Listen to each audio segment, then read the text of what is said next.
பாட்காஸ்டோட நோக்கம் என்னன்னா, group 4 students வந்து எப்படி தன்னுடைய ப்ரிப்பரேஷனை கரெக்டாக பண்ணால் வரக்கூடிய குரூப் 4ல கிளியர் பண்ணலாங்கிற மாதிரி தான். கண்டிப்பாக சார். Okay sir. நீங்கள் 2018லேருந்து 2022 வரைக்கும் நடந்த எல்லா குரூப் 2 குரூப் 4லையும் கிளியர் பண்ணியிருக்கீங்க, இன்க்ளூடிங் குரூப் 1 மெயின்ஸும் 2 வாட்டி எழுதியிருக்கீங்க. எப்படி சார் எல்லா எக்ஸாமையுமே நீங்கள் கிளியர் பண்ணீங்க?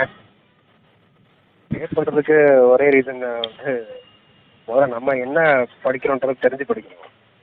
அது ஒரு எக்ஸாம் இருக்குன்னா அந்த எக்ஸாம் என்ன ஆங்கிளில் இருக்கும், அந்த ஆப்போனண்ட் யாரு, அந்த அவனோட பாசிட்டிவ் நெகட்டிவ்லாம் தெரிஞ்சிருச்சு, அதை கண்டுபிடிச்சோம்னா அதுக்கப்புறம் நமக்கு வேலை ரொம்ப சுலபமாயிடும். அதை கண்டுபிடிக்கிற வரைக்கும் தான் நமக்கு ரொம்ப போராட்டமாக இருக்கும். இப்போ வந்து அதை கண்டுபிடிச்சிட்டோம் அப்படின்னா நமக்கு அதுக்கப்புறம் வேலை ரொம்ப ஈஸி. ஓகேங்க சார். நீங்கள் 2018லேயே குரூப் 4 கிளியர் பண்ணி சர்வீஸுக்கு வந்திருக்கீங்க. இப்போ குரூப் 2 கேட்டரில் நீங்கள் இருக்கீங்க. இருந்தாலும் உங்களோட எய்ம் தான் என்ன சார்? ஏன்னா தொடர்ச்சியாக நீங்கள் பரிட்சை எழுதுறீங்கன்னா உங்களோட எய்ம் என்னன்னு தெரியும். ஆக்சுவலாக 2018 பிப்ரவரியில் குரூப் 4 ப்ரிலிம்ஸ் எழுதியிருந்தேன். 17லேயே ப்ரிப்பரேஷன் ஸ்டார்ட் பண்ணிட்டேன். 18ல் எழுதின ப்ரிலிம்ஸில் எனக்கு கிளியர் ஆயிடுச்சு. ஆனால் அதில் ரிசல்ட் தெரியுது 2019 தெரிஞ்சுது. Okay okay. ஸோ அதுக்கு இன்டர்மீடியட்டில் ஒரு 2018ல் ஒரு குரூப் 2 ப்ரிலிம்ஸ் வந்துச்சு. அதுலேயும் எழுதியிருந்தேன், அது கிளியர் ஆயிடுச்சு. பட் மெயின்ஸ் என்னால் அப்பியர் ஆக முடியல, குடும்ப சூழ்நிலை காரணமாக. Okay okay. அதுக்கப்புறம் குரூப் 4ல் ஜாயின் பண்ணிட்டேன், அந்த ஒர்க்கில் ஜாயின் பண்ணிட்டேன். ஸோ அதுக்கு அடுத்து வந்த 2019ல் ஒர்க்கில் இருக்கும்போது தான் குரூப் 1 ப்ரிலிம்ஸ் 2019 மார்ச்சில் ஒரு எக்ஸாம் இருக்குது. ஆமாம் ஆமாம். ஸோ அது மறக்க முடியாத டேட். ஏன்னா அந்த டேட்டில் அந்த எக்ஸாமுக்கு நான் கடந்த ஒரு வாரம் தான், அந்த எக்ஸாமுக்கு முன்னாடி ஒரு வாரம் மட்டும் தான் ப்ரிப்பேர் பண்ணியிருந்தேன். அதுவும் ஆப்டிடியூட் மட்டும் தான் பண்ணியிருந்தேன். Okay okay. கரண்ட் அஃபேர்ஸை பற்றி எதுவும் பெரிய ஐடியா கிடையாது. ஸோ பிளாங்காக அட்டன் பண்ணால் கிளியர் ஆயிடுச்சு. ஸோ ஏற்கனவே அந்த ஸ்ட்ராங் ஃபவுண்டேஷன் ஸ்கூல் புக்கில் ரொம்ப எந்த அளவுக்கு நம்ம ஸ்ட்ராங்காக இருக்கிறோமோ அதை பொறுத்து நமக்கு வெற்றி வாய்ப்பு ரொம்ப ஈஸியாக இருக்கும். ஸோ அதுக்கடுத்து அந்த பெயின்ஸில் எனக்கு கிடைக்கல. அதுக்கப்புறம் இப்போ 2022 குரூப் 2 ப்ரிலிம்ஸ் எழுதியிருந்தேன். அதுக்கு மெயின்ஸ் எழுதியிருக்கேன். ரிசல்ட்டு இப்போ வந்துருக்குது. Okay okay. அதில் அதே வருஷம் எடுத்த குரூப் 4லையும் எழுதியிருந்தேன். சும்மா ஒரு ப்ராக்டிஸ்க்காக எழுதியிருந்தேன். சார் நீங்கள் ப்ராக்டிஸ்க்காக எழுதுனேன்னு சொன்ன எக்ஸாம்லேயே 178 கொஸ்டின்ஸ் கரெக்டாக போட்டிருக்கீங்கன்னு சொன்னீங்க. இப்போ நம்ம ஸ்டூடெண்ட்ஸுக்கு நீங்கள் வந்து ஒரு ஸ்டூடெண்ட் வந்து கண்டிப்பாக இப்போ குரூப் 4 கிளியர் பண்ணணும்னா என்ன சார் பண்ணணும்? ஃபர்ஸ்ட் ஆஃப் ஆல் அவங்களுக்கு வந்து நோட்ஸ் தான் ரொம்ப ரொம்ப முக்கியம். நோட்ஸ்ன்றது எதற்குனா அத்தன்டிகேட்டட் நோட்ஸ். அதாவது குரூப் 4 இருக்கட்டும், குரூப் 2 இருக்கட்டும், குரூப் 1 இருக்கட்டும், அவங்க ஒரு சிலபஸ் கொடுத்தாங்க, இதுதான் படிக்கணும்னு. அந்த சிலபஸுக்கான நோட்ஸ் இதுதான் அப்படின்றத அவங்க எங்கேயுமே மென்ஷன் பண்ணல. இதை படிச்சுட்டு வாங்க மட்டும் சொல்லிட்டாங்க. ஸோ அதுக்கான ப்ராப்பர் நோட்ஸ், அத்தன்டிகேட் நோட்ஸ் நம்மகிட்ட இருக்கிற ஒன்று என்னன்னு பார்த்தீங்கன்னா ஸ்கூல் புக்ஸ் தான். ஓகேங்க. இது கவர்மெண்ட்டே ரிலீஸ் பண்ணுறது 6 to 12 வரைக்குமா சார்?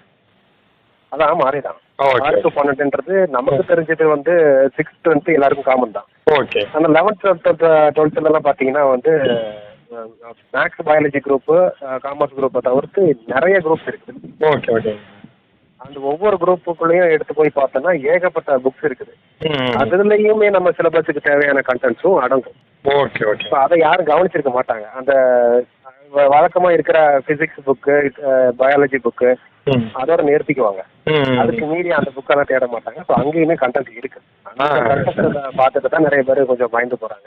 அந்த சோஷியல் சயின்ஸ் டாபிக்னு சொல்லக்கூடிய புக்ஸ்ன்னு பார்த்தா ஹிஸ்ட்ரி புக் தனியாக இருக்கு. அது வந்து வேற ஒரு குரூப்ல வருது. ஏன்னா பரவலான மாணவர்கள் படிக்காத அந்த ஹிஸ்ட்ரி, ஜியாகிரபி அப்படிங்கிற குரூப்பை மென்ஷன் பண்ணி நீங்க சொல்றதுன்னு எடுத்துக்கலாம் அது. ஆமாம். ஓகே. அது மட்டும் இப்போ ஹிஸ்ட்ரிக்கு வந்து இப்போ ஹிஸ்ட்ரிக்கு படிக்கணும்னா இந்த ஹிஸ்ட்ரி இப்போ 1 to 2 புக் இருக்குது. அதே மாதிரி 12th 2 புக் இருக்குது. இதுக்கு அப்புறம் எத்திக்ஸ்னு ஒரு புக் இருக்குன்ற இந்த கலாச்சாரமே வந்து பார்த்தீங்கன்னா ஒரு 3-4 வருஷமா தான் இருக்கு. அதுக்கு முன்னாடி யாருக்குமே தெரியாது.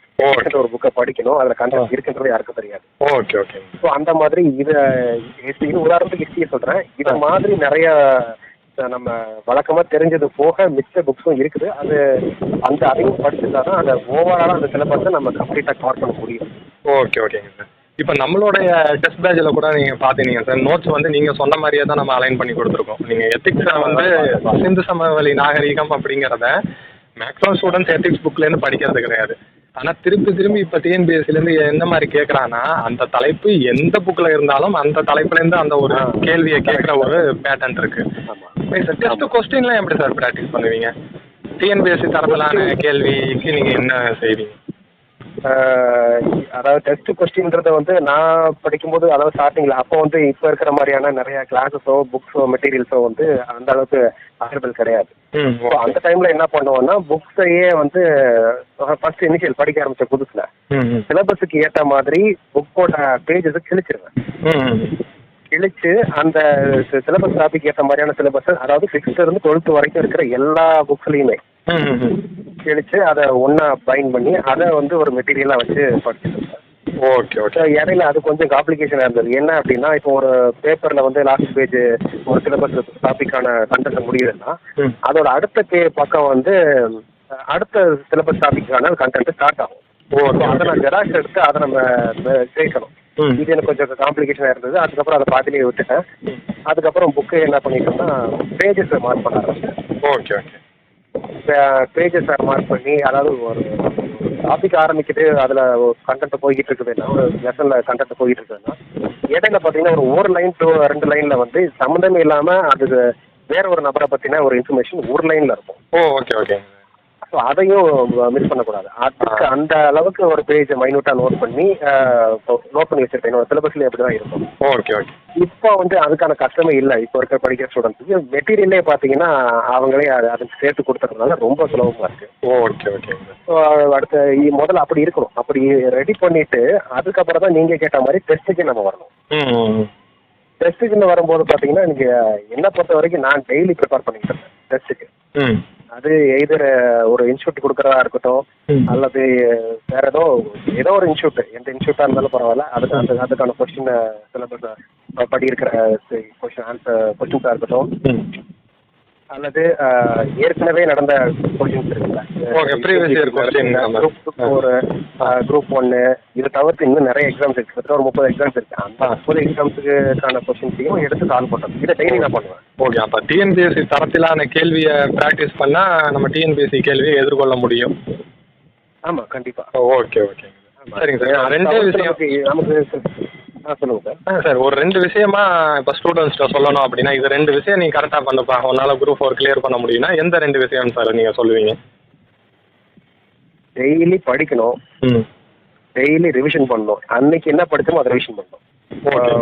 ஒரு மனுஷனோட பிரைனை வந்து ஒரு பேசிக்காக எப்படி இருக்குன்னா, இன்னைக்கு நீங்கள் காலையில் 10 மணிக்கு ஆரம்பிச்சு நீங்கள் ஒரு 5 மணி வரைக்கும் ஏதோ படிக்கிறீங்க, ஒரு சும்மா வச்சுக்கலாம். ஆனால் அதோட அதிகமாக தான் படிக்கிறீங்கன்னு வச்சுக்கலாம். இதோட மெமரி வந்து ஒரு 48 மணி நேரம் கழிச்சு கொஞ்சம் கொஞ்சமாக ஃபேட் ஆக ஆரம்பிக்கும். Okay sir. ஒரு 1 வீக் போகும்போது இன்னும் ஃபேட் ஆகும். 1 மந்த் போகும்போது டோட்டலாக வாஷ் அவுட் ஆகிடும். ஓகே. என்ன பண்ணுவோம்னா, அன்னைக்கு காலையிலேருந்து சாயந்தரம் வரைக்கும் படிக்கிறத அன்னைக்கே ரிவிஷன் பண்ணணும். என்ன படிச்சோமோ அதை ரிவிஷன் பண்ணணும். ஓகே. அதை முடிஞ்சா அந்த டாபிக் சம்மந்தப்பட்ட கொஸ்டின்ஸ் இருக்கு இல்லையா, அதில் வந்து பழைய கொஸ்டினோ அல்லது நீங்கள் படிக்கிற இன்ஸ்டியூட்டில் ஏதாவது கொஸ்டின் கொடுத்தாங்களோ அதை டெஸ்ட் எழுதணும். Okay okay. அப்போதான் அந்த சப்ஜெக்டில் நம்ம டச்சில் இருக்கிறோன்ற ஒரு இது ஃபீல் வரும். சரிங்க. அதுக்கப்புறம் இது 3மே ஒரே நாள் நடக்கணும். Okay okay. படிக்கிறது, ரிவிஷன் பண்ணுறது, டெஸ்ட் எழுதுறது ஒரே நாள். Okay okay. ஒரே நாள் நடக்கணும். அதுக்கப்புறம் அடுத்த நாள் போகும்போது அன்னைக்கு என்ன படிக்கணும்னு நம்ம பிளான் பண்ணி வச்சிருக்கோமோ அதை படிக்கணும். இப்படி ஒரு 1 வீக் போகும். ஓகே. அந்த 1 வீக் முடிவில் அந்த 1 வீக்குக்கு நம்ம படித்த ஹோல் ப்ராசஸ் இருக்குல்ல, அதை வந்து மொத்தமாக திரும்ப ரிவிஷன் பண்ணி மொத்தமாக ஒரு டெஸ்ட் எழுதணும். ஓகே.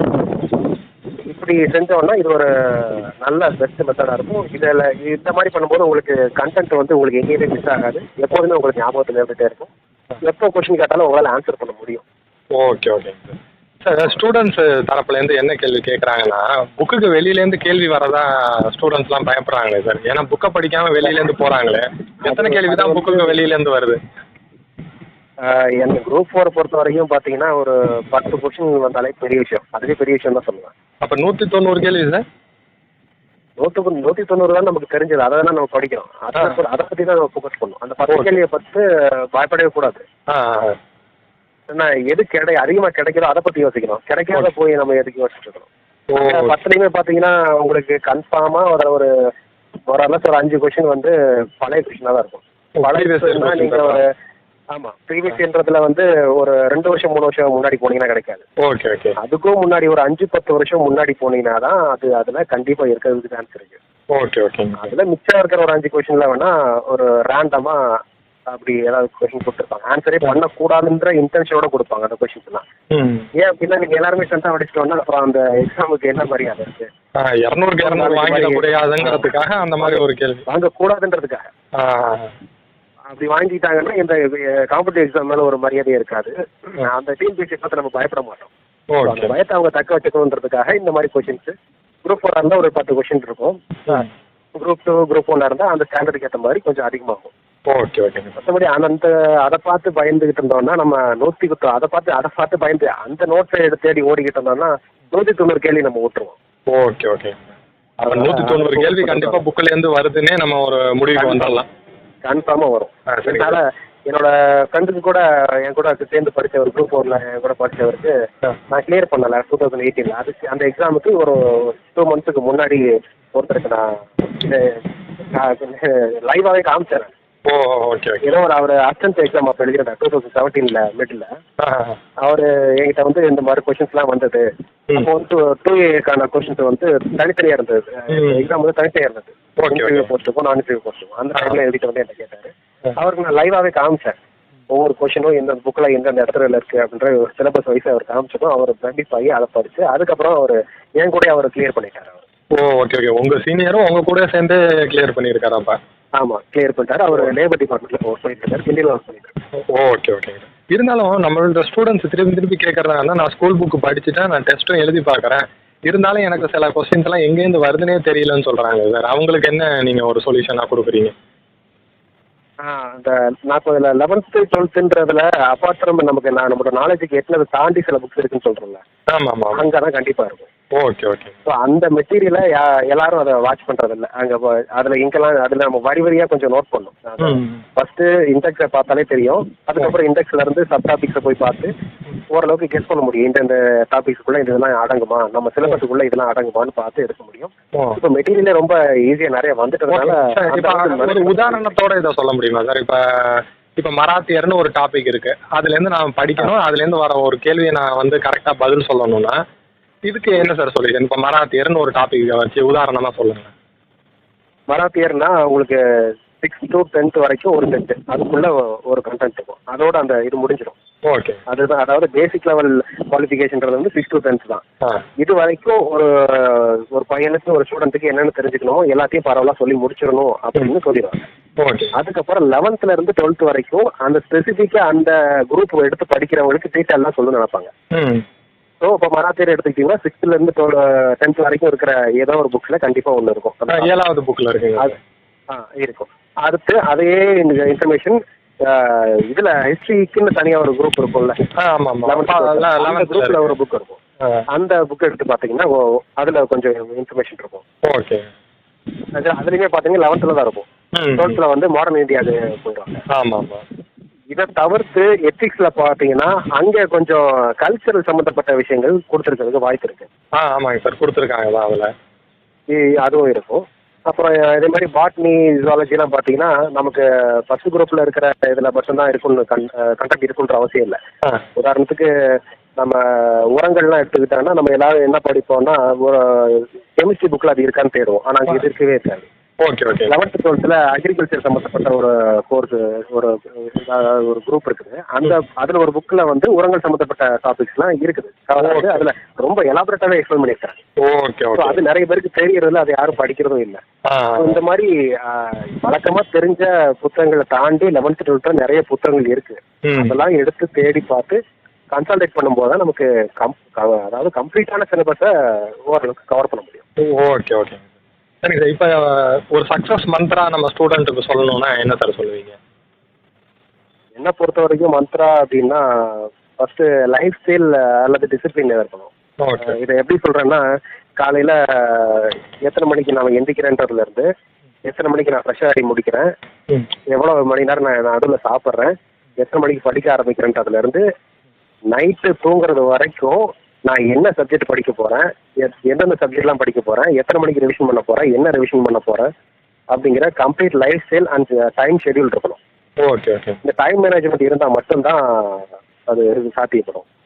இல்லாமல் நம்ம ஏதோ காலைல ஏதோ ஒன்று வந்தோம், இன்னைக்கு காலைல ஏதோ ஒன்று புக்கு படித்தோம், அடுத்து வேறு புக்கு படித்தோம்னா அது செட் ஆகாது. ஓகே. ஒரு நாளைக்குன்னு ஆரம்பிச்சா அங்கே அன்னைக்கு தமிழும் இருக்கணும், கரண்ட் அஃபேர்ஸும் இருக்கணும், ஆப்டிடியூடும் இருக்கணும், ப்ரீவியஸ் கொஸ்டினும் இருக்கணும், அதை ரிவிஷனும் பண்ணியிருக்கணும், டெஸ்ட்டும் எழுதிருக்கணும். ஓகே. ஏற்ற மாதிரி டைமை ஸ்பெண்ட் பண்ணி படித்தோம் அப்படின்னா கன்ஃபார்மாக யாராக இருந்தாலும் சக்ஸஸ் பண்ணலாம். Okay okay sir. அப்போ ஒரு நாள் வந்து எதை படிக்கிறோமோ அதை கண்டிப்பாக டெஸ்ட் எழுதி பார்த்துருந்தா கண்டிப்பாக ஸ்டூடெண்ட்ஸ் எல்லாம் கண்டிப்பாக சக்ஸஸ் செஞ்சே பண்ண ஆகும். முடியும். Okay okay. கண்டிப்பாக செய்யணும். அது ஒன்று இன்ஸ்டியூட்டில் சில இன்ஸ்டியூட்டில் கொடுக்குறாங்க, சில இன்ஸ்டியூட்டில் கொடுக்குறதில்ல. அப்படி கொடுக்காத பட்சத்தில் நீங்கள் பழைய கொஸ்டின் கூட தேடி பிடிச்சி அந்த பழைய கொஸ்டின்ஸில் அந்தந்த டாபிக் வைஸ் ஏதாவது கொடுத்துருப்பாங்க. இப்போ நீங்கள் மராத்தியர்னு கேட்டிங்களா, மராத்தியர் சம்மந்தப்பட்டதில் மட்டும் இது வரைக்கும் இதுக்கு முன்னாடி என்னென்ன கேள்விலாம் கேட்டுருந்தாங்களோ அந்த கேள்வியெல்லாம் தொகுத்து ஏதாவது நோட்ஸ் இருக்கும், ஓகே. பேங்க் இருக்கும். ஸோ அதை எடுத்து ரெஃபர் பண்ணி டெஸ்ட் பேட்ச் போட்டு பார்க்கலாம். ஓகே.